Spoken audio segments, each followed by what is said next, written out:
How do I protect my home from creditors? This is a very common problem that clients come in with, whether it's estate planning, asset protection, business planning, bankruptcy. There's a lot of different avenues where this issue comes up. People worry about their house. Maybe they have significant equity, or it's just a personal thing to them. They don't want to have to move. So what can they do to protect it? It's pretty common for real estate and advice that's given out there to create an LLC, limited liability company, take the real estate, put it into the LLC. What that does is the LLC now owns the real estate. That's technically the owner on title of the real estate. Then the LLC is the one that if somebody slipped and fell at the house, or there was some kind of obligation related to the house, then whoever's going to get sued is going to be the LLC, and they can only go after the LLC's assets, which is that house. Now, this doesn't work necessarily for someone's primary residence, and there's a number of reasons why. People often say, hey, I'm buying a rental property, put it in an LLC. Yep, that's probably a good idea. Hey, what about my house? I want to protect my house. Shouldn't I just put that in an LLC and that's asset protection for my home? It doesn't necessarily work that way because a number of problems when it comes to the primary residence. Most of those revolve around taxes.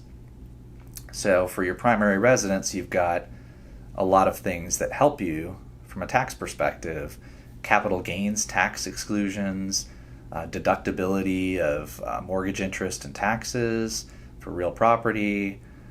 There's just a number of reasons for tax purposes that you have a home, and it gives you some benefits.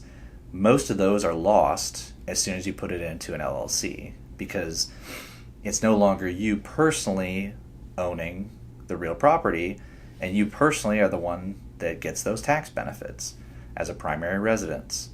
So an LLC does not have a primary residence. So you've lost most of your tax benefits of owning a home when you put it into an LLC. Same goes for basically an asset protection trust. In most cases, there are specialized trusts, and I'm not getting into that right now, where you potentially can still keep your tax benefits, but put it into an irrevocable trust for asset protection purposes. However, that's very specialized and it doesn't work all the time, so I'm not really going to get into that too much right now. But generally, when it comes to your home, you've got a homestead exemption that you can apply, and depending on your state, it depends on how much it is, and that's one of the ways that you can protect your home. But putting it into an LLC or most trusts, not a family trust, not a revocable trust like your living trust, that's fine. But in terms of putting it into an LLC or an asset protection trust, irrevocable trust, you lose your tax benefits, and it's not a good idea.